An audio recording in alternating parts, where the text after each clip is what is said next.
여보, 이 사진 속 여자가 누구예요? 제발 아무에게도 말하지 마. 특히 아이에게만은. 좋아요. 평생 말 못하고 사세요. 그게 당신이 받아야 할 벌이니까요. 저는 평범한 주부입니다.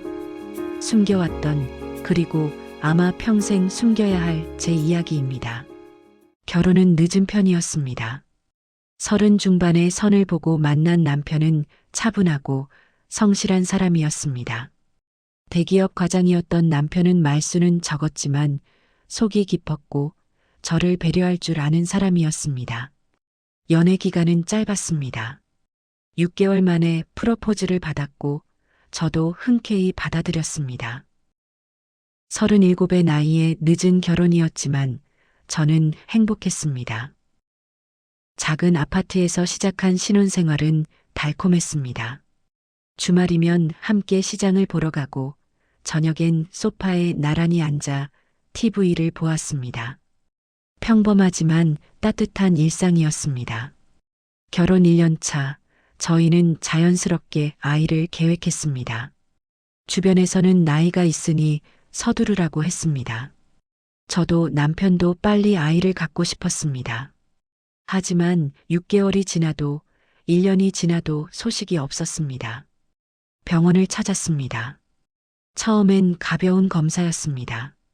하얀 가운을 입은 의사 선생님 앞에 앉아 떨리는 마음으로 결과를 기다렸습니다. 스트레스 때문이겠지, 시간이 지나면 되겠지 했습니다. 하지만 정밀 검사 결과는 충격적이었습니다. 난소 기능 저하, 자궁 내막이 얇다, 배란장애, 의학 용어들이 쏟아졌습니다. 의사 선생님은 조심스럽게 말씀하셨습니다. 나이도 있고 신체 조건상 자연 임신이 매우 어렵다고요. 시험관 시술을 해볼 수는 있지만 성공 확률이 높지 않다고요. 진료실을 나와 복도를 걸을 때 다리가 후들거렸습니다. 벽에 기대어 한참을 서 있었습니다. 복도 저편에서는 임산부가 배를 쓰다듬으며 걸어가고 있었습니다. 그 모습을 보는 것조차 고통스러웠습니다. 그날 밤 집에 돌아와 남편에게 결과를 말할 때 저는 울지 않으려고 입술을 깨물었습니다. 하지만 남편이 괜찮아, 우리 둘이서도 행복할 수 있어라고 말하는 순간 참았던 눈물이 터져 나왔습니다. 남편은 저를 꼭 안아주었지만 그의 어깨도 미세하게 떨리고 있었습니다. 저는 알 수 있었습니다. 남편도 실망했다는 것을요. 시험관 시술을 시작했습니다. 매일 아침 알람이 울리면 일어나 화장실로 갔습니다. 거울 앞에 서서 옷을 걷어 올렸습니다. 배에는 이미 주사 자국이 여러 개 있었습니다. 손이 떨렸지만 주사기를 들고 배에 찔렀습니다. 따끔한 통증, 익숙해져야 한다고 스스로에게 말했습니다. 호르몬제 부작용으로 몸이 퉁퉁 붓기 시작했습니다. 거울을 볼 때마다 낯선 얼굴이 저를 바라봤습니다. 감정 기복도 심해졌습니다. 사소한 일에도 눈물이 났고 갑자기 화가 치밀었습니다. 남편이 설거지를 덜 했다는 이유로 소리를 지르기도 했습니다. 그러고는 화장실에 들어가 울었습니다. 첫 번째 시술은 실패했습니다. 병원에서 전화가 왔을 때 저는 마트에서 장을 보고 있었습니다. 간호사의 차분한 목소리가 들렸습니다. 이번엔 안 됐네요. 다음을 준비하시죠. 전화를 끊고 저는 그 자리에 멈춰 섰습니다. 장바구니에는 아이용 과자가 들어 있었습니다. 습관적으로 집어든 거였습니다. 천천히 그것을 다시 진열대에 올려놓았습니다. 두 번째도 실패했습니다. 이번엔 병원 대기실에서 결과를 들었습니다. 옆에 앉은 여성이 임신 확인서를 들고 행복하게 웃고 있었습니다. 저는 고개를 돌렸습니다. 세 번째 시술 후 임신 테스트기에 희미한 두 줄이 나타났습니다. 화장실 변기 위에 앉아 테스트기를 들고 한참을 바라봤습니다. 믿을 수 없었습니다. 손이 떨렸습니다. 거실로 뛰어나가 남편을 깨웠습니다. 새벽 5시였지만 남편도 기뻐했습니다. 둘이 껴안고 울었습니다. 일주일 후 병원에 갔습니다. 초음파를 하는 동안 저는 숨을 참았습니다. 의사 선생님이 화면을 가리키며 말했습니다. 여기 태낭이 보이죠? 저는 고개를 끄덕였습니다. 작은 점 같은 것이 보였습니다. 제 악이었습니다. 하지만 그 기쁨은 오래가지 않았습니다. 2주 후 다시 병원을 찾았을 때 의사 선생님의 표정이 어두웠습니다. 초음파를 한참 보시더니 말씀하셨습니다. 심박동이 확인되지 않네요. 계류유산입니다. 계류유산. 아기가 자라지 못하고 뱃속에서 멈춘 것입니다. 소파 수술을 받아야 한다고 했습니다. 수술날 수술복으로 갈아입고 침대에 누웠습니다. 천장의 하얀 조명을 바라봤습니다. 마취 주사가 들어가고 의식이 흐려졌습니다. 마지막으로 든 생각은 미안해였습니다. 지키지 못해서 미안하다고. 회복실에서 깨어났을 때 제 옆에는 다른 여성이 누워 있었습니다. 젊어 보였습니다. 20대 중반쯤. 그 여성도 유산 수술을 받은 모양이었습니다. 간호사가 와서 말했습니다. 아직 젊으시니까 다음에 또 임신하시면 되죠. 그 여성은 고개를 끄덕이며 대답했습니다. 네, 그래야죠. 저는 이불을 뒤집어 썼습니다. 다음? 저에게 다음이 있을까요? 이불 속에서 소리 없이 울었습니다. 어깨가 들썩였고 베개가 눈물로 젖었습니다. 퇴원하는 날 남편이 마중 나왔습니다. 차에 타는 저를 보며 남편이 물었습니다. 괜찮아요? 저는 대답하지 않았습니다. 그저 창밖을 바라봤습니다. 거리에는 유모차를 끄는 엄마들이 보였습니다. 집으로 돌아와 침대에 누웠습니다. 며칠 동안 일어나지 않았습니다. 먹지도 씻지도 않았습니다. 그저 누워서 천장만 바라봤습니다. 남편이 4번째 시술을 제안했을 때 저는 고개를 끄덕였습니다.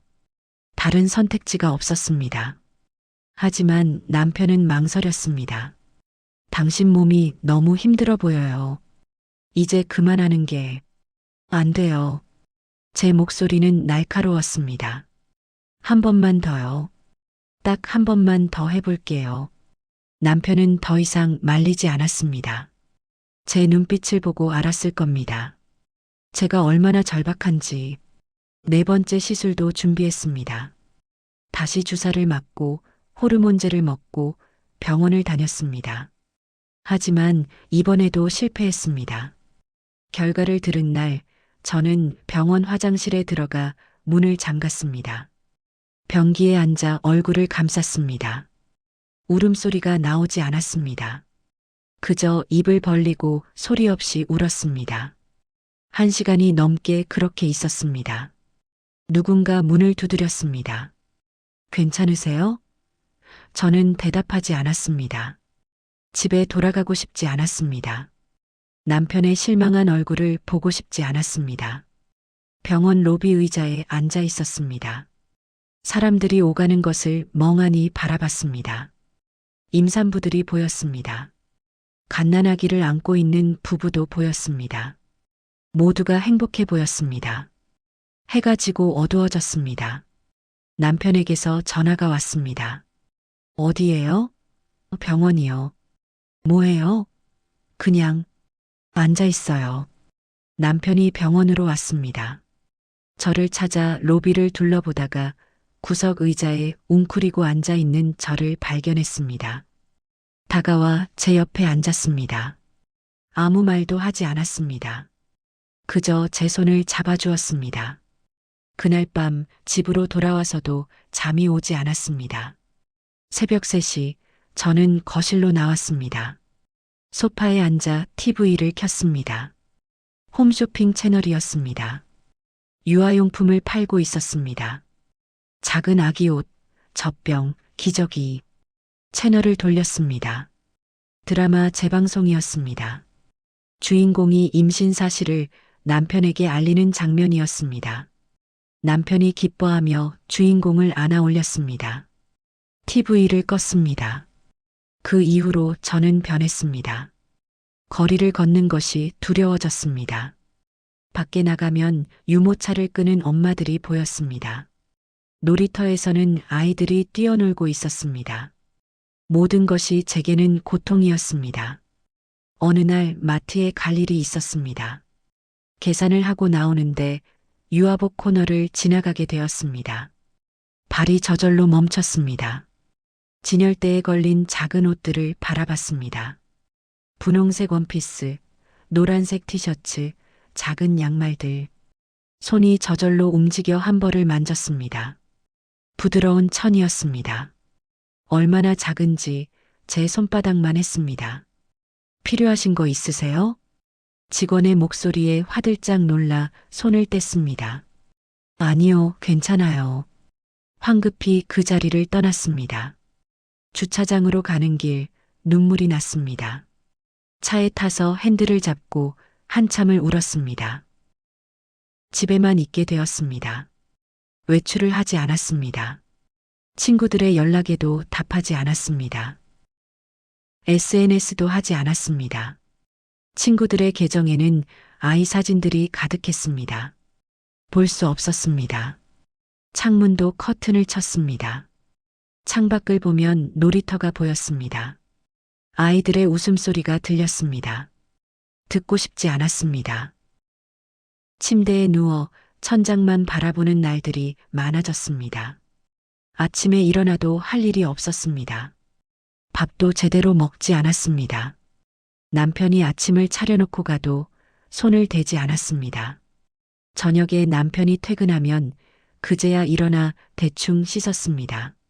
남편은 그런 저를 지켜보며 걱정했습니다. 제가 밤에 몰래 아기 옷 사진을 보다가 우는 것을 알았습니다. 핸드폰 검색 기록에 입양, 불임 극복, 우울증 같은 단어들이 있는 것도 알았습니다. 친구의 출산 소식을 SNS에서 보고 핸드폰을 던져버린 것도 목격했습니다. 어느 날 밤 남편이 퇴근하고 들어왔을 때 저는 어둠 속에 앉아 있었습니다. 거실 불도 켜지 않고 저녁도 준비하지 않았습니다. 그저 소파에 앉아 허공을 바라보고 있었습니다. 남편이 현관에서 신발을 벗는 소리가 들렸습니다. 거실로 들어오는 발소리, 불을 켜는 소리, 그리고 제 옆에 앉는 소파 삐걱거리는 소리. 당신, 이러다가 우울증 걸려요. 남편의 목소리는 떨렸습니다. 저는 대답하지 않았습니다. 그저 앞을 바라봤습니다. 보육원에서 봉사활동 같은 거 해보는 건 어때요? 그 말에 고개를 돌렸습니다. 남편을 봤습니다. 남편의 눈에는 걱정이 가득했습니다. 남의 아이 보는 게 더 힘들 것 같아요. 제 목소리는 쉬어 있었습니다. 아니에요. 오히려 도움이 될 수도 있어요. 집에만 있으면 더 힘들잖아요. 남편은 제 손을 잡았습니다. 따뜻한 손이었습니다. 생각해 볼게요. 그렇게 대답했지만 저는 진심이 아니었습니다. 그냥 남편을 안심시키려는 말이었습니다. 하지만 남편은 포기하지 않았습니다. 며칠 후 퇴근하면서 봉사활동 안내 책자를 가져왔습니다. 작은 책자였습니다. 표지에는 환하게 웃는 아이들의 사진이 있었습니다. 그냥 한번 읽어만 봐요. 강요하는 건 아니에요. 남편은 조심스럽게 책자를 테이블 위에 놓았습니다. 저는 한참 후에 그 책자를 집어들었습니다. 펼쳤습니다. 보육원 소개가 나왔습니다. 사진들도 있었습니다. 아이들이 밥을 먹는 모습, 놀이터에서 노는 모습, 책을 읽는 모습. 저는 아이를 가질 수 없어서 울고 있는데 누군가는 자신의 아이를 버린 거였습니다. 책자를 덮었습니다. 하지만 생각이 계속 났습니다. 그날 밤 잠이 오지 않았습니다. 침대에 누워 천장을 바라보는데 자꾸 생각이 났습니다. 일주일을 고민했습니다. 남편은 재촉하지 않았습니다. 그저 가끔 조심스럽게 물었습니다. 생각해 봤어? 저는 고개를 저었습니다. 아직이요. 하지만 제 마음은 이미 기울고 있었습니다. 집에만 있으면 미칠 것 같았습니다. 하루 종일 침대에 누워 있으면 온갖 생각들이 머릿속을 맴돌았습니다. 나는 왜 엄마가 될 수 없을까? 내가 뭘 잘못한 걸까? 신은 왜 나에게만 이렇게 가혹할까? 창밖을 보면 놀이터가 보였습니다. 오후만 되면 아이들이 몰려왔습니다. 그네를 타고 미끄럼틀을 타고 모래놀이를 했습니다. 엄마들은 벤치에 앉아 수다를 떨었습니다. 아이들의 웃음소리가 창문을 뚫고 들어왔습니다. 저는 커튼을 쳤습니다. 하지만 소리는 커튼을 뚫고 들어왔습니다. 귀를 막았습니다. 하지만 여전히 들렸습니다. 마침내 2주 뒤였습니다. 남편에게 말했습니다. 보육원, 가볼게요. 남편이 고개를 들었습니다. 눈이 커졌습니다. 정말? 응, 딱 한 번만이요. 가봐서 힘들면 안 갈 거예요. 남편의 얼굴이 환해졌습니다. 하지만 애써 내색하지 않으려는 듯 보였습니다. 그래, 천천히 해봐. 힘들면 언제든 그만둬도 돼. 그날 밤 저는 옷장을 열었습니다. 밖에 나갈 옷을 골라야 했습니다. 얼마 만에 제대로 외출하는 건지 모르겠습니다. 옷들이 낯설게 느껴졌습니다. 보육원에 가는 날 아침 일찍 일어났습니다. 거울을 봤습니다. 초췌한 얼굴이 저를 바라봤습니다. 머리를 감았습니다. 간단하게 화장도 했습니다. 오랜만이었습니다. 옷을 입었습니다. 손이 떨렸습니다. 긴장되었습니다. 두려웠습니다. 남편이 아침을 차려놓았습니다. 잘 다녀와. 화이팅. 남편이 제 손을 잡아주었습니다. 따뜻했습니다. 버스를 탔습니다. 창밖을 봤습니다. 거리의 풍경이 낯설었습니다. 얼마나 오랫동안 집에만 있었던 걸까요? 30분 후 보육원 정류장에 내렸습니다. 작은 골목을 따라 걸어갔습니다. 저 앞에 낡은 건물이 보였습니다. 3층짜리 건물이었습니다. 벽에는 페인트가 벗겨진 곳이 많았습니다. 하지만 벽에는 아이들이 그린 듯한 그림들이 붙어 있었습니다. 무지개, 꽃에 별, 그리고 삐뚤삐뚤한 글씨로 사랑해요, 행복해요라고 써져 있었습니다. 문 앞에 섰습니다. 문패에는 희망 보육원이라고 적혀 있었습니다. 손을 들어 문손잡이를 잡으려 했습니다. 하지만 손이 떨려서 제대로 잡히지 않았습니다. 심호흡을 했습니다. 한 번, 두 번, 세 번. 그리고 문을 열었습니다. 현관문이 열리면서 종소리가 울렸습니다. 딸랑딸랑. 복도가 보였습니다. 긴 복도 양옆으로 방문들이 있었습니다. 복도 끝에서 소리가 들렸습니다. 아이들의 제잘거림, 선생님들의 다정한 목소리. 밥 천천히 먹어. 신발 신고 나가야지. 손 씻었어? 일상적인 소리들이었습니다. 하지만 제게는 낯설고 따뜻하게 들렸습니다. 복도를 따라 걸어갔습니다. 신발 소리가 복도에 울렸습니다. 한 방문이 열려 있었습니다. 안을 슬쩍 봤습니다. 아이들이 바닥에 앉아 블록을 쌓고 있었습니다. 선생님 한 분이 그 옆에서 지켜보고 계셨습니다. 원장실이라고 써진 문을 찾았습니다. 문 앞에 섰습니다. 또 심호흡을 했습니다. 그리고 노크를 했습니다. 톡톡톡. 들어오세요. 따뜻한 목소리였습니다. 문을 열었습니다. 작은 방이었습니다. 책상 하나, 의자 몇 개, 벽에는 아이들 사진이 가득 붙어 있었습니다. 책상 뒤에 한 분이 앉아 계셨습니다. 60대 초반으로 보이는 여성분이었습니다. 회색 머리에 주름진 얼굴. 하지만 눈은 따뜻했습니다. 봉사하러 오셨다고 들었어요. 환영합니다. 원장 선생님은 자리에서 일어나 제게 다가왔습니다. 그리고 제 손을 잡아주셨습니다. 손이 따뜻했습니다. 감사합니다. 제가 도움이 될 수 있을지 모르겠어요. 제 목소리는 떨렸습니다. 괜찮아요. 처음엔 다들 그래요. 천천히 하시면 돼요. 아이들이 선생님을 기다리고 있어요. 원장 선생님은 제 손을 꼭 쥐어주셨습니다. 그리고 저를 시설 안으로 안내하셨습니다. 복도를 걸으며 하나씩 설명해 주셨습니다. 여기는 영아실이에요. 문을 열자 아기 울음소리가 들렸습니다. 방 안에는 작은 침대들이 여러 개 있었습니다. 선생님 한 분이 젖병을 들고 아기에게 먹이고 있었습니다. 다른 선생님은 기저귀를 갈고 있었습니다. 아기들을 봤습니다. 작은 손, 작은 발, 가슴이 먹먹해졌습니다. 여기는 3세 미만 아이들이 있는 곳이에요. 주로 선생님들이 돌보시고요. 원장 선생님은 조심스럽게 문을 닫았습니다. 2층으로 올라갔습니다. 계단을 오르는데 다리가 무거웠습니다. 한 계단 한 계단 오를 때마다 긴장감이 커졌습니다. 2층 복도에는 아이들 신발이 가지런히 놓여 있었습니다. 작은 운동화들, 샌들들, 각자의 이름이 써져 있었습니다.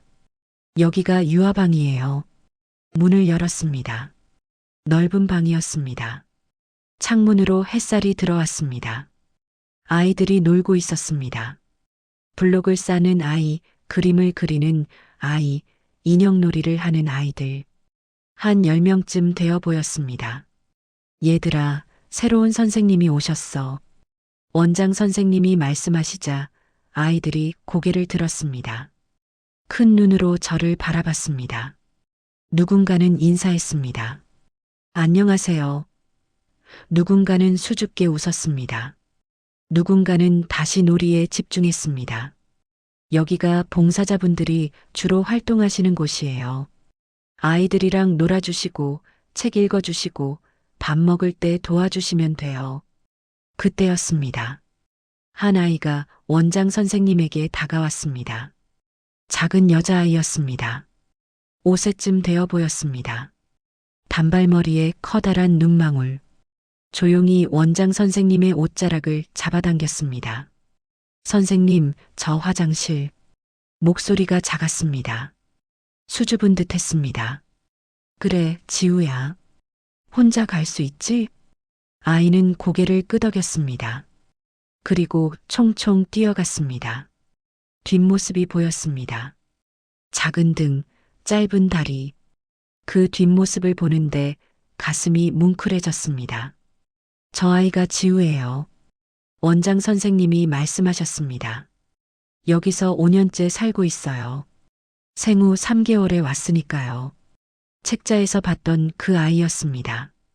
엄마가 어떻게 된 거예요? 조심스럽게 물었습니다. 미혼모였대요. 너무 어렸고 키울 형편이 안 돼서 보육원에 맡기셨대요. 처음 몇 달은 가끔 면회도 오셨는데 원장 선생님은 잠시 말을 멈췄습니다. 창밖을 바라봤습니다. 어느 날부터 연락이 끊겼어요. 아마 힘드셨나 봐요. 아이는 알아요? 아니요. 아직 어려서 잘 이해하지 못해요. 가끔 엄마 얘기를 하긴 하는데 추상적으로만 알고 있어요. 원장 선생님의 목소리에 안타까움이 묻어났습니다. 지우는 착한 아이예요. 말도 잘 듣고 다른 아이들 돌보는 것도 좋아해요. 근데요? 마음을 잘 안 열어요. 쉽게 다가가질 않더라고요.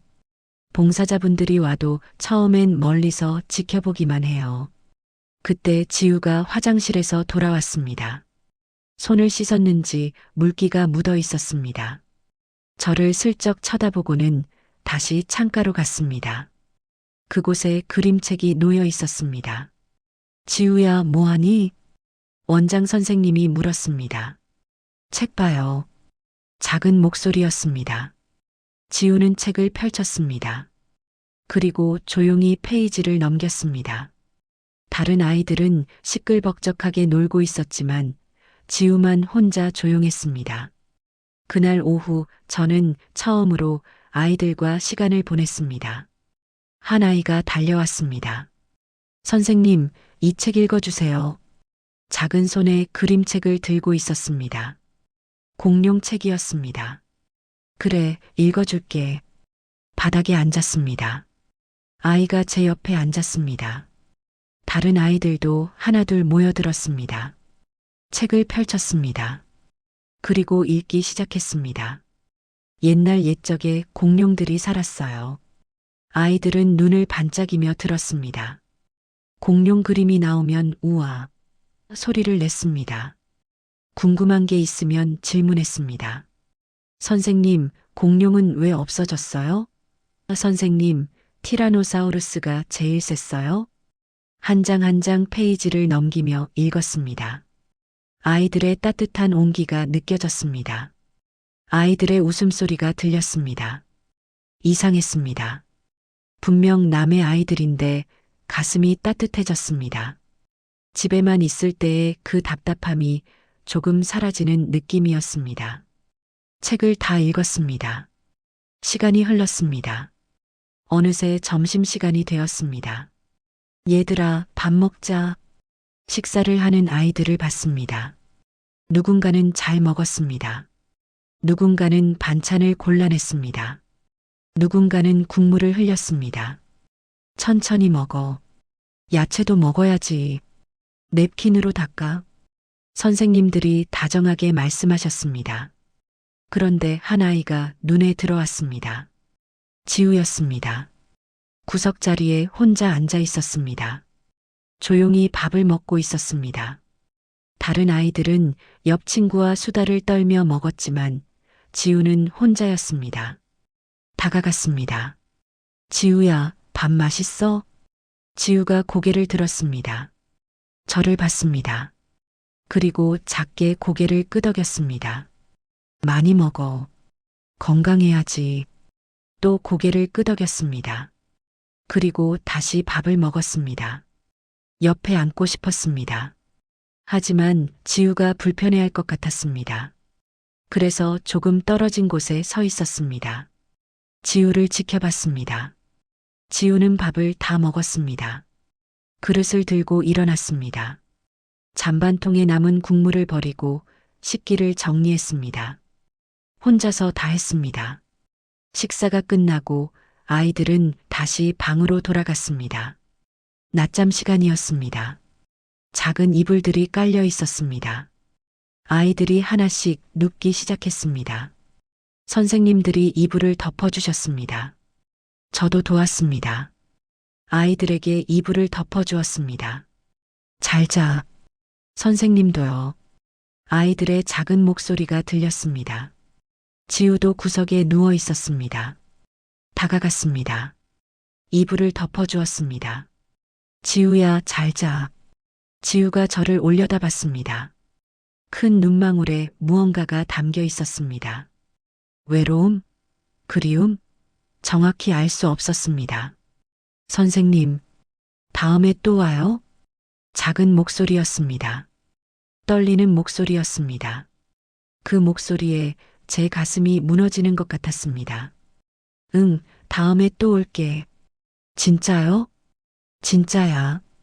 약속할게. 지우는 작게 미소 지었습니다. 처음 보는 미소였습니다. 수줍지만 환한 미소였습니다. 그리고 눈을 감았습니다. 저는 한참을 지우를 바라봤습니다. 잠든 얼굴을 봤습니다. 평화로워 보였습니다. 그날 오후 봉사 시간이 끝났습니다. 보육원을 나섰습니다. 현관문을 나서는데 뒤를 돌아봤습니다. 건물을 봤습니다. 2층 창문에서 작은 손이 흔들리고 있었습니다. 지우였습니다. 저도 손을 흔들었습니다. 버스를 타고 집으로 돌아왔습니다. 창밖을 봤습니다. 같은 거리였지만 오늘 아침과는 달라 보였습니다. 조금 더 밝아 보였습니다. 집에 도착했습니다. 문을 열고 들어갔습니다. 남편이 소파에 앉아 기다리고 있었습니다. 어땠어?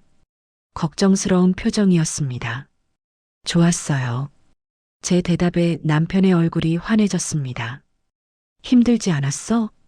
힘들었어요. 근데 이상하게 마음이 편했어요. 다행이네. 남편이 제 손을 잡았습니다. 다음 주에도 갈 거예요. 정말? 응. 한 아이가 다음에도 오라고 했어요. 그날 밤 오랜만에 잠을 푹 잤습니다. 악몽도 꾸지 않았습니다. 꿈속에서 작은 손을 잡고 있었습니다. 따뜻한 손이었습니다. 다음 주 수요일 다시 보육원에 갔습니다. 현관문을 열고 들어가는데 복도에서 뛰어오는 발소리가 들렸습니다. 선생님, 지우였습니다. 저를 보자마자 달려왔습니다. 그리고 제 손을 잡았습니다. 작은 손이 제 손을 꼭 쥐었습니다. 왔어요. 진짜 왔어요. 지우의 얼굴이 환했습니다. 그럼 약속했잖아. 오늘은 무슨 책 읽어줄 거예요? 지우가 고르렴. 지우는 제 손을 잡은 채 방으로 뛰어갔습니다. 책장 앞에 섰습니다. 한참을 고민하더니 한 권을 꺼냈습니다. 인어공주요. 그래, 읽어줄게. 바닥에 앉았습니다. 지우가 제 옆에 딱 붙어 앉았습니다. 저번에는 조금 떨어져 있었는데 이번에는 바로 옆이었습니다. 지우의 따뜻한 체온이 느껴졌습니다. 책을 읽기 시작했습니다. 지우는 눈을 반짝이며 들었습니다. 인어공주가 왕자를 만나는 장면에서는 우와 감탄했습니다. 인어공주가 목소리를 잃는 장면에서는 슬픈 표정을 지었습니다. 선생님, 인어공주 불쌍해요. 그날부터 매주 수요일과 토요일 저는 보육원에 갔습니다. 규칙적이 되었습니다. 수요일 오전 10시, 토요일 오후 2시. 약속 시간이었습니다. 지우는 제가 오는 날만 기다렸습니다. 다른 선생님들이 말씀하셨습니다. 지우가 수요일이랑 토요일 아침이면 몇 번이나 시계를 봐요. 현관문 쪽만 계속 쳐다봐요. 선생님 오시면 얼굴이 확 달라져요. 그 말을 들으니 가슴이 뭉클했습니다. 저도 그 시간이 기다려졌습니다. 화요일 저녁이면 내일 보육원 간다는 생각에 설렜습니다. 금요일 밤이면 내일 지우를 본다는 생각에 잠이 오지 않았습니다. 아이들과 함께 있으면 제 상처가 조금씩 아물어가는 느낌이었습니다. 특히 지우와 함께 있을 때는 더욱 그랬습니다. 3개월이 지났습니다. 지우는 이제 제게 완전히 마음을 열었습니다. 제가 보육원에 도착하면 제일 먼저 달려왔습니다. 그리고 안겼습니다. 작은 몸이 제 품에 쏙 들어왔습니다. 선생님, 보고 싶었어요. 나도 보고 싶었어. 유치원에서 있었던 일을 신나게 이야기했습니다. 선생님, 오늘 친구가 제 그림 칭찬했어요. 작은 손으로 그림을 보여주었습니다.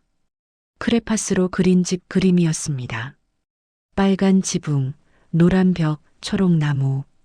정말 예쁘다. 지우가 그렸어? 네. 선생님 집이에요. 내 집? 네. 나중에 선생님 집에 놀러 가고 싶어요. 그 말에 가슴이 뭉클했습니다. 그래, 언젠가 놀러 오렴. 진짜요? 약속이에요? 약속이야. 지우는 새끼손가락을 내밀었습니다. 저도 새끼손가락을 내밀었습니다. 작은 손가락과 제 손가락이 걸렸습니다. 도장 찍어요. 엄지를 맞댔습니다. 지우가 깔깔 웃었습니다. 점심시간에는 지우 옆에 앉았습니다. 지우는 이제 혼자 구석에 앉지 않았습니다. 제 옆에 앉았습니다. 귀여웠습니다. 지우가 뿌듯한 표정을 지었습니다. 낮잠 시간에는 지우 옆에 앉아 있었습니다. 이불을 덮어주고 토닥토닥 두드려 주었습니다. 지우는 제 손을 잡고 잠들었습니다. 작은 손이 제 손을 꼭 쥐고 있었습니다. 지우가 잠든 얼굴을 봤습니다. 평화로웠습니다. 가끔 입꼬리가 올라갔습니다. 좋은 꿈을 꾸는 모양이었습니다. 한참을 그렇게 앉아 있었습니다. 지우의 잠든 얼굴을 보며 이 아이가 제 딸이었으면 얼마나 좋을까. 그 생각이 자꾸 들었습니다. 6개월이 지났습니다. 어느 날 원장 선생님이 저를 부르셨습니다. 원장실로 갔습니다. 노크를 하고 들어갔습니다. 앉으세요. 원장 선생님이 의자를 가리켰습니다. 앉았습니다. 지우가 요즘 선생님만 찾더라고요. 그래요? 다른 선생님들이 돌봐주려고 해도 선생님 오는 날까지 기다리고 있어요. 선생님 오는 날이 아니면 방에서 잘 안 나와요. 원장 선생님의 목소리에 걱정이 묻어났습니다. 제가 너무 자주 오는 게 안 좋은 건가요? 아니요, 오히려 좋아요. 지우가 처음으로 누군가에게 마음을 연 거예요. 저희도 정말 기뻐요. 원장 선생님은 잠시 말을 멈췄습니다. 그리고 조심스럽게 말씀하셨습니다. 근데 혹시 입양 생각은 없으세요? 그 말에 제 심장이 멎는 것 같았습니다. 귀를 의심했습니다. 입양이요? 지우가 선생님을 정말 좋아해요. 엄마처럼 따라요. 그리고 선생님도 지우를 많이 아끼시잖아요. 원장 선생님은 제 손을 잡아주셨습니다. 그냥 혹시나 해서요. 생각해 보세요. 집으로 돌아오는 버스 안에서 계속 그 말이 맴돌았습니다. 입양, 지우를 제 딸로. 창밖을 봤습니다. 거리의 풍경이 흐릿하게 보였습니다. 눈에 눈물이 고였습니다. 가능할까요? 지우를 제 딸로 만드는 게. 집에 도착했습니다. 현관문을 열고 들어갔습니다. 남편은 아직 퇴근하지 않았습니다. 소파에 앉았습니다. 머릿속이 복잡했습니다. 지우의 얼굴이 떠올랐습니다. 환하게 웃는 얼굴, 선생님하고 부르는 목소리, 작은 손으로 제 손을 잡던 느낌, 가슴이 뛰었습니다. 그날 밤 잠이 오지 않았습니다. 천장을 바라보며 생각했습니다. 입양을 하면 어떻게 될까? 지우가 제 딸이 되면 어떤 기분일까? 아침에 일어나 지우를 깨우고 아침을 먹이고 유치원에 데려다주고 저녁에 데리러 가고 함께 저녁을 먹고 책을 읽어주고 재우고 상상만으로도 가슴이 벅찼습니다. 일주일 동안 고민했습니다. 남편에게 말해야 할까?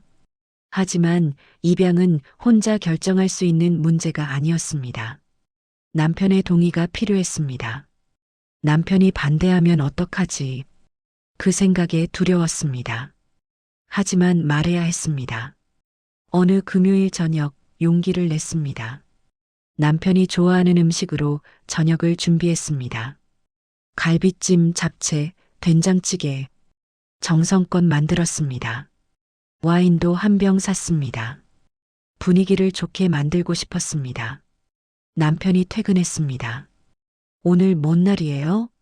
왜 이렇게 많이 차렸어요? 남편은 맛있게 먹었습니다. 정말 맛있네. 많이 먹어요. 한참을 먹다가 저는 조심스럽게 말을 꺼냈습니다. 당신한테 할 말이 있어요. 남편이 젓가락을 내려놓고 저를 봤습니다. 지우 있잖아요. 보육원에 있는. 당신이 늘 얘기하는 그 아이. 지우를 입양하고 싶어요. 포크를 들고 있던 남편의 손이 멈췄습니다. 완전히 얼어붙은 것처럼 몇 초간의 침묵이 흘렀습니다. 그리고 남편의 손이 미세하게 떨리는 것이 보였습니다. 포크가 접시에 부딪히는 소리가 났습니다. 딸그랑. 입양? 남편의 목소리도 떨렸습니다. 원장 선생님이 제안하셨어요. 저도 그 생각을 했어요. 지우랑 함께 있으면 정말 행복해요. 그 아이가 우리 딸이 됐으면 좋겠어요. 남편은 포크를 완전히 내려놓았습니다. 그리고 갑자기 의자를 뒤로 밀었습니다. 의자가 바닥에 긁히는 소리가 났습니다. 끽. 잠깐 화장실. 남편은 일어나 화장실로 향했습니다. 빠른 걸음이었습니다. 거의 뛰다시피 했습니다. 화장실 문이 닫혔습니다. 쾅. 그리고 오랫동안 나오지 않았습니다. 10분, 15분, 20분. 저는 불안해졌습니다. 테이블에 앉아 화장실 문을 바라봤습니다. 안에서 물 흐르는 소리가 들렸습니다. 수도꼭지를 틀었다 잠갔다 하는 소리. 그리고 다시 침묵. 여보, 괜찮아요? 문 너머로 물었습니다. 대답이 없었습니다. 여보, 여전히 대답이 없었습니다. 한참 후 문이 열렸습니다. 남편이 나왔습니다. 얼굴이 젖어 있었습니다. 물로 씻었는지, 하지만 눈이 붉었습니다. 충혈되어 있었습니다. 미안해. 감기 기운이 있나 봐요. 남편의 목소리는 쉬어 있었습니다. 코맹맹이 소리였습니다. 다시 식탁에 앉았습니다. 하지만 음식을 먹지 않았습니다. 그저 접시를 바라봤습니다. 한참 동안 말이 없었습니다. 저는 기다렸습니다. 심장이 빠르게 뛰었습니다. 남편이 거절할까봐 두려웠습니다. 마침내 남편이 입을 열었습니다. 그게 정말로 당신이 원하는 거야? 목소리가 떨렸습니다. 응, 정말로. 지우를 우리 딸로. 그래. 그 아이 너무 예쁘잖아. 착하고. 당신도 내가 지우 이야기할 때 좋아했잖아요. 남편은 고개를 떨어뜨렸습니다. 한참을, 정말 한참을 그렇게 있었습니다. 어깨가 미세하게 떨렸습니다. 그리고 천천히 고개를 들었습니다. 눈에는 눈물이 고여 있었습니다. 눈물이 볼을 타고 흘러내렸습니다. 좋아요. 목소리가 간신히 나왔습니다. 입양해. 지우를 우리 딸로 만들어. 진짜? 제 목소리도 떨렸습니다. 응. 당신이 원한다면. 저는 자리에서 일어나 남편을 껴안았습니다. 남편의 몸이 떨리고 있었습니다. 고마워요. 정말 고마워요. 남편도 저를 안았습니다. 하지만 그의 어깨가 심하게 떨렸습니다. 마치 울고 있는 것처럼. 당신이 행복하면 난 그걸로 충분해. 남편의 속삭임이 들렸습니다. 목소리가 갈라져 있었습니다. 그날 밤 남편은 잠을 이루지 못했습니다. 침대에 누웠지만 계속 뒤척였습니다. 한 번, 두 번, 세 번. 몸을 이리저리 돌렸습니다. 이불을 잡아당겼다 놓았다 했습니다. 저는 잠든 척 했습니다. 하지만 남편의 움직임을 모두 느낄 수 있었습니다. 남편이 한숨 쉬는 소리도 들렸습니다. 후, 깊은 한숨이었습니다. 새벽 3시쯤 남편이 침대에서 일어났습니다. 조심스럽게 저를 깨우지 않으려고 발소리를 죽이며 거실로 나갔습니다. 저도 몰래 일어나 문틈으로 봤습니다. 남편이 소파에 앉아 있었습니다. 얼굴을 손으로 감싸고 있었습니다. 어깨가 들썩였습니다. 울고 있었습니다. 저는 다시 침대로 돌아왔습니다. 이불을 덮었습니다. 하지만 잠이 오지 않았습니다. 다음 날 아침 남편의 눈에는 다크서클이 짙게 내려와 있었습니다. 눈도 부어 있었습니다. 입양 절차가 시작되었습니다. 생각보다 복잡했습니다. 먼저 입양 교육을 받아야 했습니다. 4주 동안 매주 토요일 오전에 교육장에 가야 했습니다. 입양의 의미, 입양 아동의 심리, 양육 방법, 법적 절차 등을 배웠습니다. 강사님이 말씀하셨습니다. 입양은 단순히 아이를 데려오는 게 아닙니다. 한 생명을 책임지는 겁니다. 평생을요. 모두 고개를 끄덕였습니다. 입양 아동은 상처를 가지고 있을 수 있습니다. 버려졌다는 상처, 사랑받지 못했다는 상처. 그 상처를 치유해줘야 합니다. 교육이 모두 끝나고 서류를 준비했습니다. 가정조사도 받았습니다. 사회복지사 선생님도 집에 오셨습니다. 그러는 동안 저는 집을 더 꾸미기 시작했습니다. 아이 방에 커튼을 달았습니다. 분홍색 커튼이었습니다. 레이스가 달려있어 예뻤습니다. 책장에 책을 채웠습니다. 그림책, 동화책, 색칠 공책, 서점에 가서 한가득 샀습니다. 옷도 샀습니다. 아동복 매장에 갔습니다. 예전에는 지나가기만 해도 가슴 아팠던 그곳에 이제는 기쁜 마음으로 들어갔습니다. 작은 옷들을 골랐습니다. 분홍색 원피스, 노란색 티셔츠, 파란색 바지. 하나하나 고르는 게 즐거웠습니다. 집으로 돌아와 옷장에 걸었습니다. 작은 옷들이 옷장에 걸려 있는 모습을 보니 실감이 났습니다. 곧 지우가 올 거라는 것이. 남편도 함께 했습니다. 벽지를 바르는 것을 도왔고 가구를 조립했고 인형을 배치했습니다. 하지만 가끔 남편이 혼자 아이 방에 앉아 있는 모습을 봤습니다. 어느 날 저녁 거실을 지나다가 아이 방에 불이 켜진 것을 봤습니다. 문이 살짝 열려 있었습니다. 안을 들여다봤습니다. 남편이 작은 침대에 앉아 있었습니다. 손에는 인형을 들고 있었습니다. 토끼 인형이었습니다. 모든 절차가 완료되었습니다. 다음 주에 지우를 집으로 데려오기로 했습니다. 그 주는 정말 길었습니다. 매일매일이 기다려졌습니다. 잠도 제대로 오지 않았습니다. 너무 설렜습니다. 드디어 그날이 왔습니다. 아침부터 남편이 분주했습니다. 새벽 5시에 일어나 있었습니다. 왜 벌써 일어났어요? 잠이 안 와요. 남편은 아이 방을 또 정리했습니다. 이미 깨끗한 방이었지만 다시 청소기를 돌렸습니다. 이불을 펴고 인형을 다시 배치했습니다.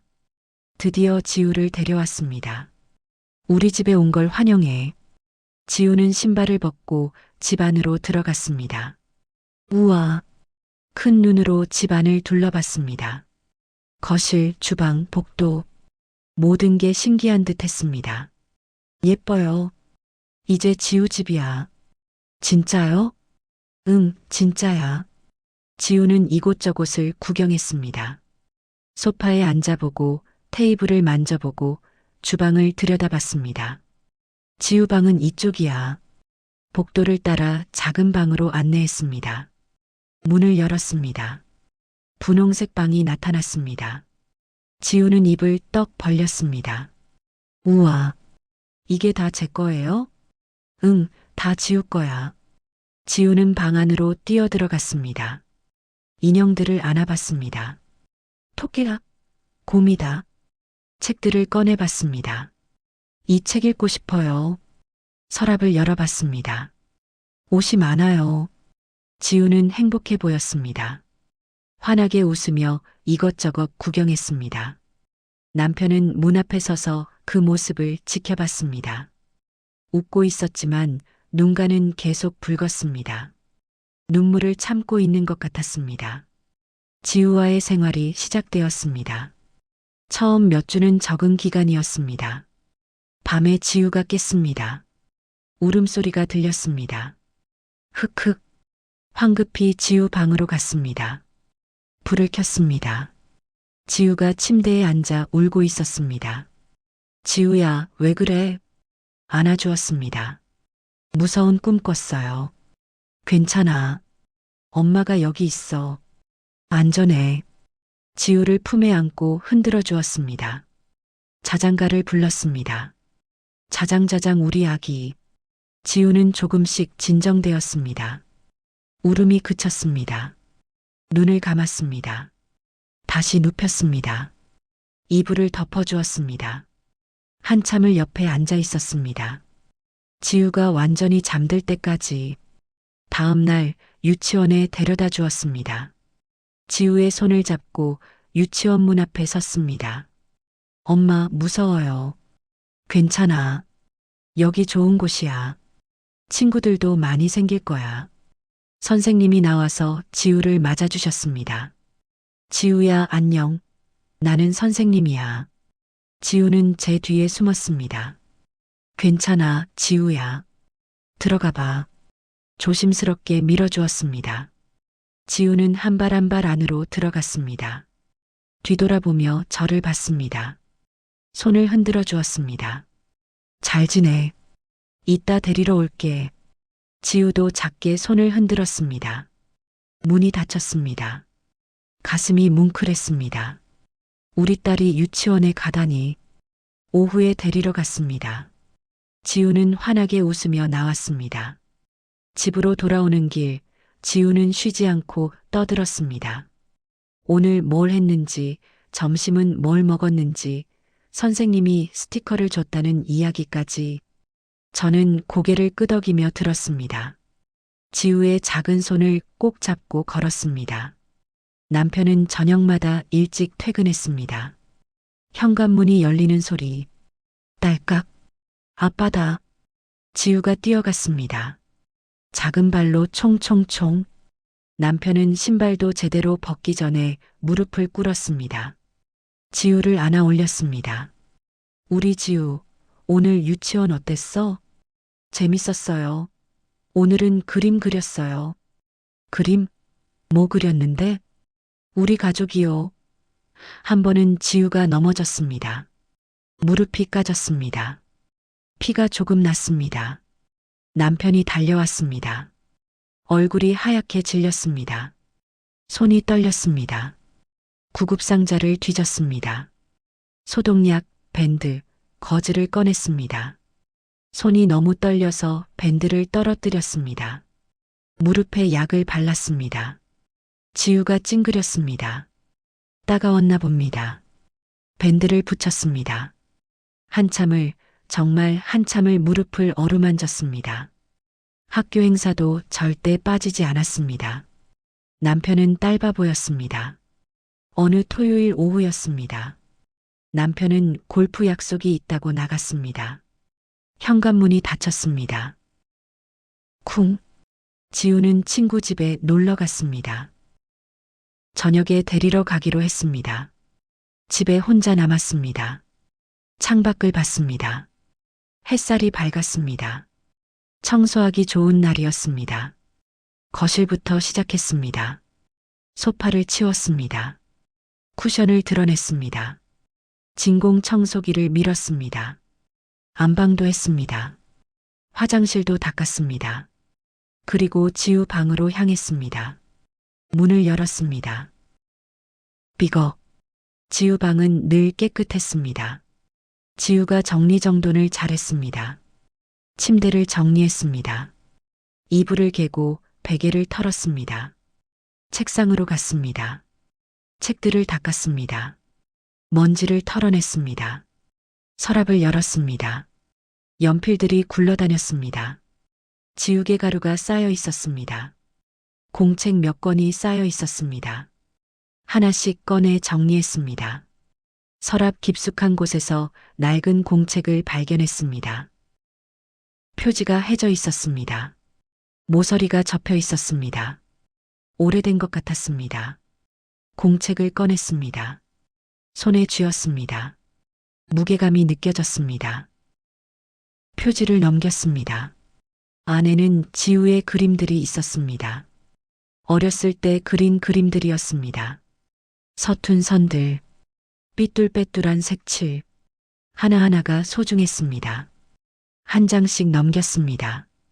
바스락바스락, 집그림, 해그림, 꽃그림, 그러다 멈췄습니다. 사진 한 장이 끼어 있었습니다. 빛바랜 폴라로이드였습니다. 색이 발에 있었습니다. 가장자리가 누렇게 변했습니다. 사진을 집어들었습니다. 손가락이 떨렸습니다. 사진 속에는 젊은 여성이 있었습니다. 갓난아기를 안고 있었습니다. 여성의 얼굴을 봤습니다. 20대 초반으로 보였습니다. 머리는 길었습니다. 얼굴은 피곤해 보였습니다. 눈 밑에 그림자가 져 있었습니다. 하지만 아기를 보는 눈빛은 따뜻했습니다. 슬프지만 따뜻했습니다. 아기를 봤습니다. 작았습니다. 포대기에 쌓여 있었습니다. 눈을 감고 있었습니다. 배경을 봤습니다. 공원이었습니다. 벤치가 보였습니다. 분수대도 보였습니다. 그 공원, 본 적이 있었습니다. 어디서였을까? 기억을 더듬었습니다. 그리고 떠올랐습니다. 남편의 오래된 앨범에서 봤습니다. 남편이 지방 발령 갔을 때 찍은 사진들. 그 배경이 이 공원이었습니다. 온몸에 소름이 돋았습니다. 쿵쿵쿵 가슴이 뛰었습니다. 사진을 다시 봤습니다. 여성의 얼굴을, 낯선 얼굴이었습니다. 하지만 뭔가 익숙한 느낌이 들었습니다. 어디선가 본 것 같았습니다. 갑자기 기억났습니다. 남편의 옛날 앨범, 결혼 전 사진들이 담긴 그 앨범. 거기에 비슷한 얼굴이 있었습니다. 몸이 움직였습니다. 사진을 쥔 채 일어났습니다. 복도를 걸었습니다. 발소리가 울렸습니다. 쿵쿵쿵 남편의 서재로 향했습니다. 문손잡이를 잡았습니다. 손이 떨려서 제대로 잡히지 않았습니다. 한 번, 두 번 시도했습니다. 문이 열렸습니다. 삐걱. 서재 안으로 들어갔습니다. 책장이 보였습니다. 책들이 빼곡했습니다. 책상이 보였습니다. 깔끔하게 정리되어 있었습니다. 서랍으로 갔습니다. 손을 뻗어 서랍을 열었습니다. 드르륵. 서류들이 보였습니다.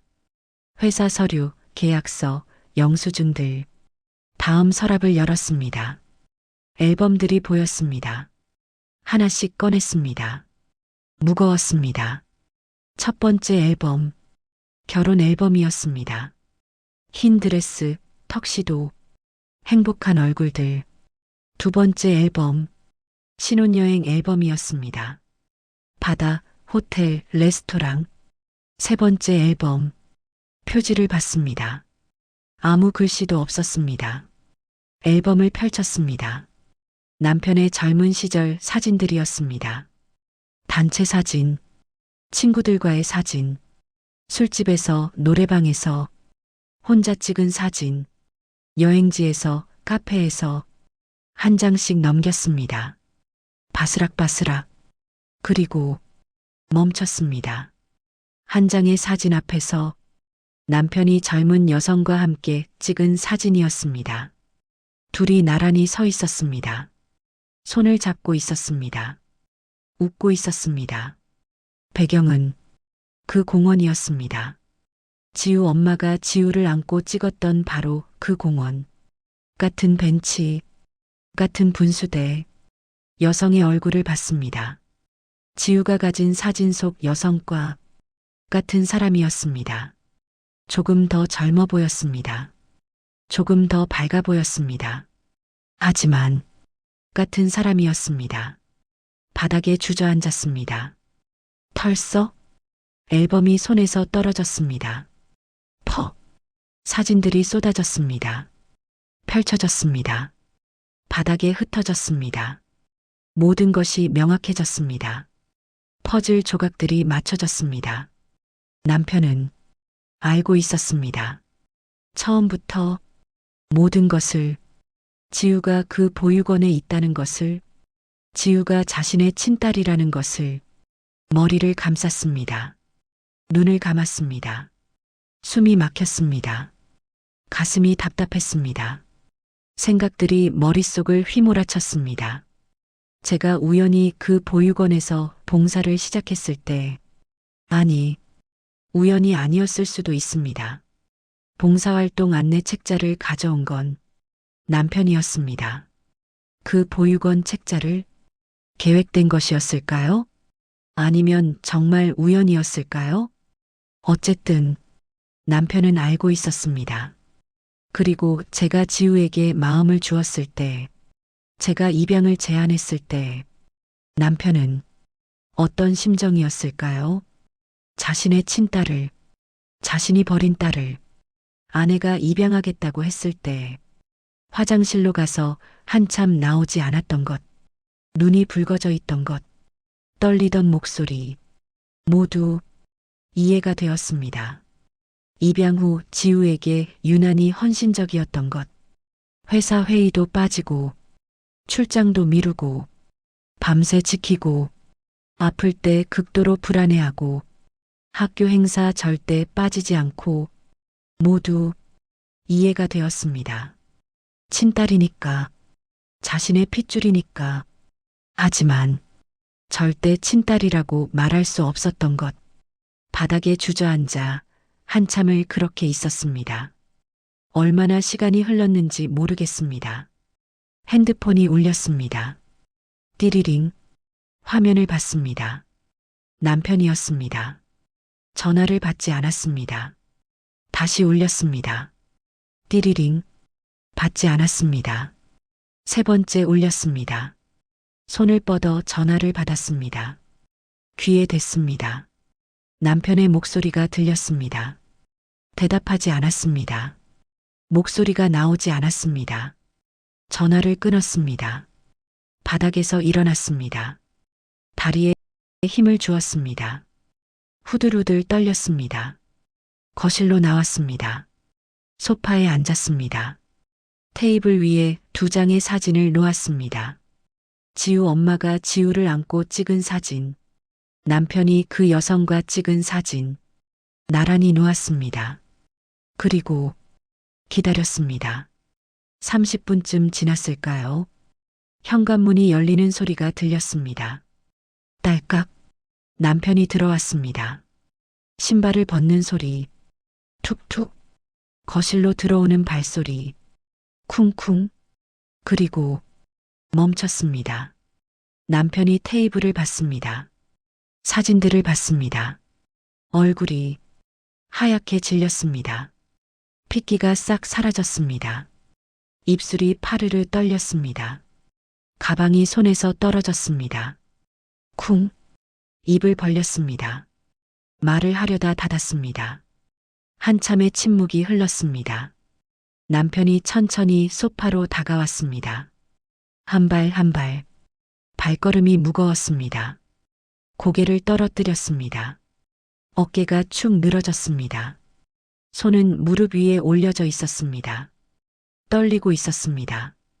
입술을 열었습니다. 목소리가 나왔습니다. 떨리는 목소리였습니다. 고개를 들지 못했습니다. 그저 바닥만 바라봤습니다. 또 침묵이 흘렀습니다. 그리고 남편이 천천히 고개를 들었습니다. 저를 봤습니다. 눈에 눈물이 고여 있었습니다. 흘러내릴 듯 가득 차 있었습니다. 입을 열었습니다. 그리고 이야기를 시작했습니다. 떨리는 목소리로 결혼 전 지방 발령을 받았을 때 만난 여성이 있었다고 했습니다. 진지한 관계였다고요.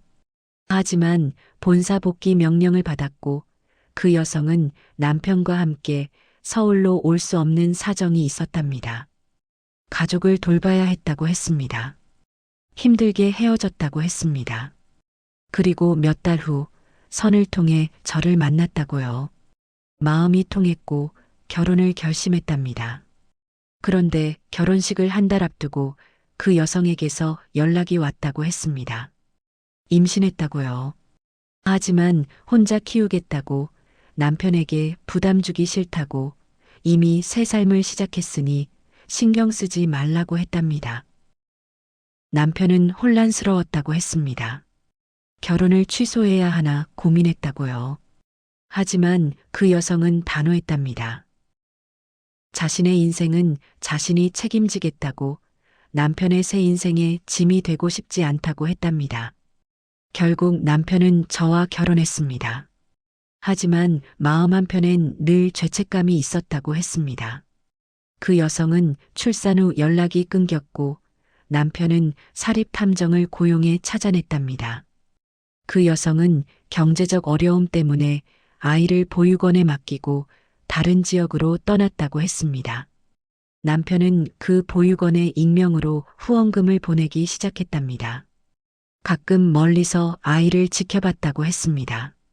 하지만 절대 다가가지 않았다고, 그것이 모두를 위한 최선이라고 생각했다고 했습니다. 그리고 제가 그 보육원에서 봉사를 시작했습니다. 제가 그 아이에게 마음을 주었을 때 남편은 이것이 운명이라고 느꼈답니다. 입양을 제안했을 때 남편은 무너질 것 같았다고 했습니다. 하지만 동시에 이것이 자신의 딸을 제대로 돌볼 수 있는 유일한 방법이라고 생각했답니다. 저에게 진실을 말하면 모든 것이 무너질 것 같았다고 했습니다. 고백을 끝낸 남편은 고개를 들어 저를 바라봤습니다. 눈물이 줄줄 흘러내렸습니다. 용서를 구하지도 않았습니다.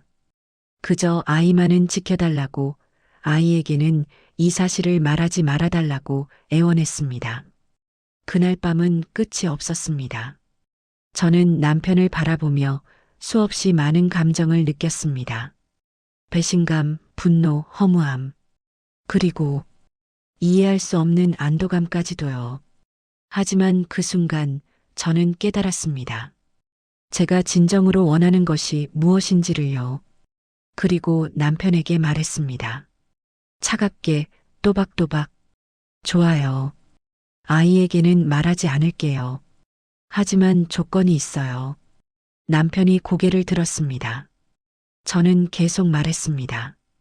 당신은 평생 절대로 우리 딸에게 친아빠라고 말하면 안 돼요. 평생 입양한 아빠로만 살아야 해요. 친딸을 보면서도 친딸이라고 말하지 못하는 거예요. 그게 당신이 받아야 할 벌이에요. 남편의 얼굴이 일그러졌습니다. 하지만 저는 멈추지 않았습니다. 우리 딸이 아빠라고 부를 때마다 당신은 그 말의 무게를 느껴야 해요.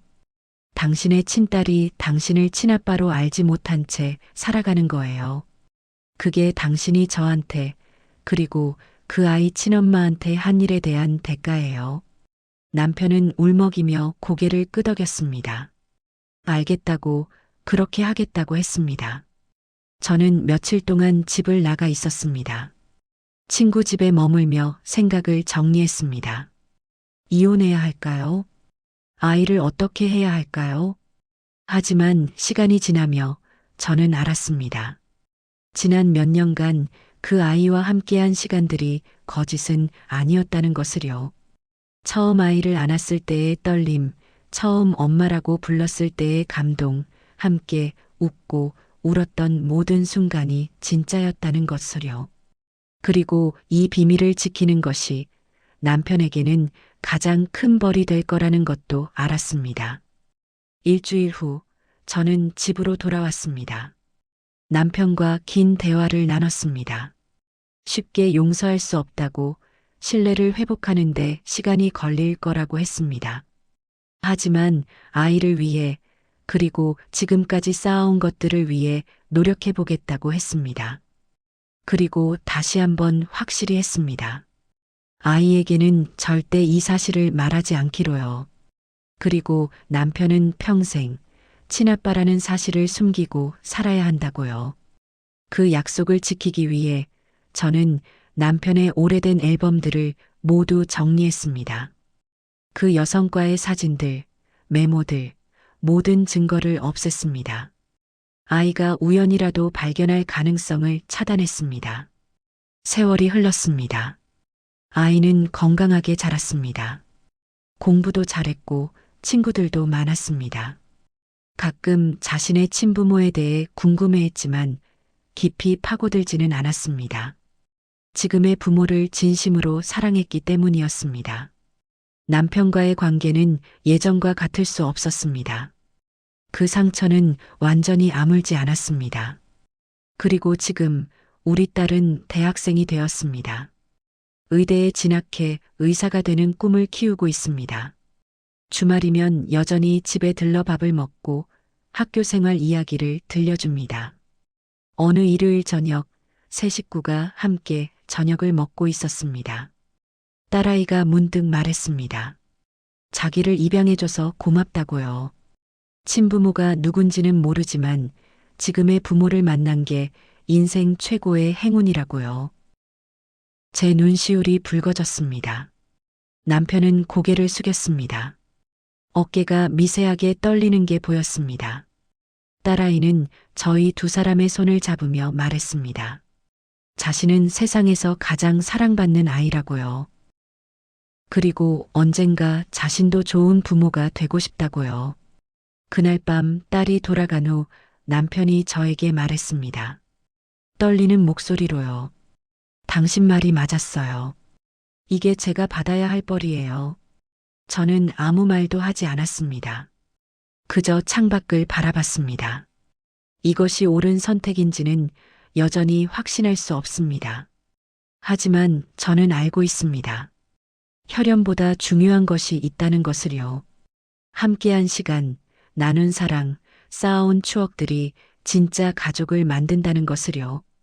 그리고 때로는 사랑하는 사람에게 진실을 숨기는 것이 더 큰 사랑일 수도 있다는 것을요. 우리 딸은 지금도 행복합니다. 자신이 사랑받는 아이라고 믿으며 살아갑니다. 그 행복을 지키기 위해 저희 부부는 이 비밀을 평생 가슴에 묻고 살 것입니다. 사연이 머무는 곳, 반감 라디오입니다. 건강하세요.